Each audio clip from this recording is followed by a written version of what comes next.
Welcome back to Regional Food Japan. This is Taka. If you make ramen at home, this is one sauce you definitely want to keep in your fridge. Today I'm going to show you how to make a versatile shoyu-tare that you can use for ramen, chashu, ajitama, menma, and so much more. It's simple to make, and having one of these ready makes homemade ramen so much easier.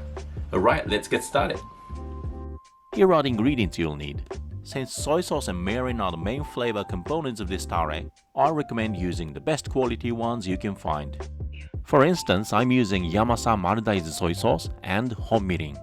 For the sugar, I'm using beet sugar in this video, but cane sugar is also a great option. If you can't find either, regular white sugar works just fine. I'll put all the ingredients and the exact measurements in the description below. For the aromatics, you'll need green onion, garlic, and ginger. If you want to add dried ingredients, you can certainly add kombu or dried shiitake mushrooms, but they're just optional. Now let's put all the ingredients in a saucepan.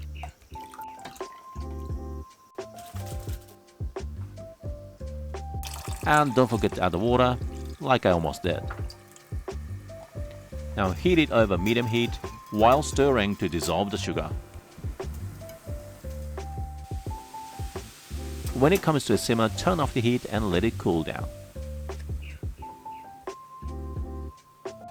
Now that the tare is done, remove all the aromatics.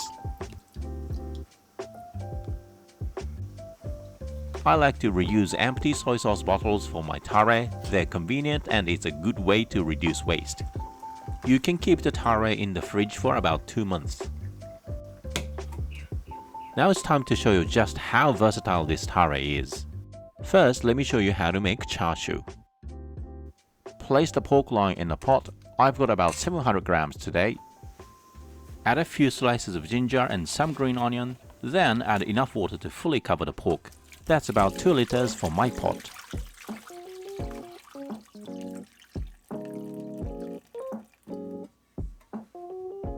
Now turn the heat to high and bring it to a simmer. Be sure to skim off any scum that rises to the surface.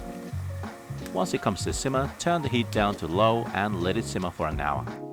By the way, don't throw away the cooking liquid. You can use it to make ramen broth. After an hour, transfer the pork to another pot and add enough tare to cover it halfway. Now turn the heat to high and bring it to a simmer. Once it comes to a simmer, turn the heat down to low and let the pork simmer for 10 minutes. Then flip it over and simmer for another 10 minutes.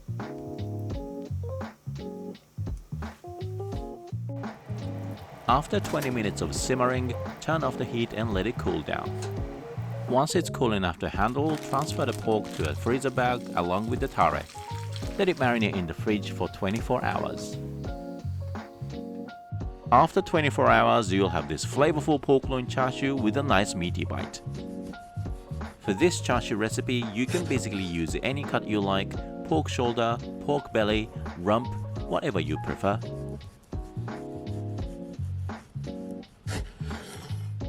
Now let's move on to ajitama or ramen eggs and menma. Place the eggs straight from the fridge into plenty of boiling water. Then cook them over medium heat for 7 minutes.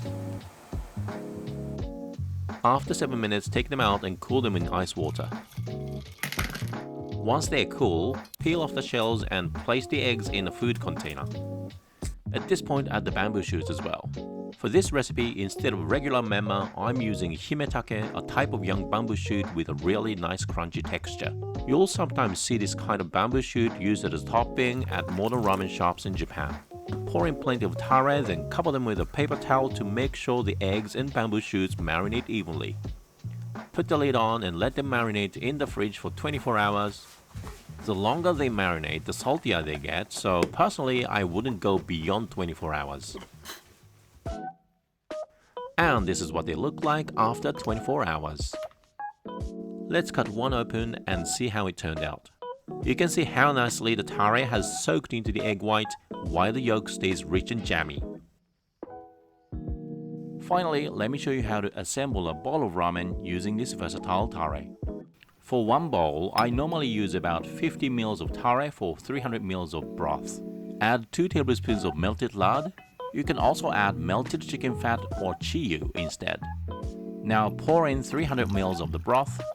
By the way, in my next video, I'm going to show you how to make restaurant quality ramen broth using simple ingredients, so don't forget to check it out.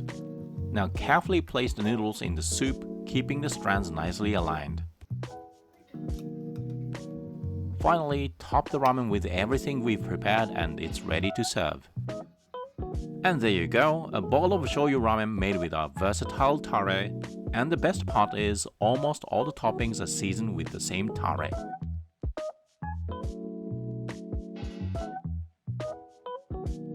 What I like about this tare is just how versatile it is.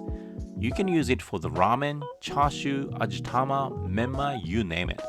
Just keep a bottle in the fridge and you're pretty much ready whenever you feel like making ramen. I really hope you give this tare a try at home. That's it for this video. I hope you found it helpful, and if you did, please give it a thumbs up and subscribe to the channel. Thanks for watching and I'll see you in my next video. ありがとうございました。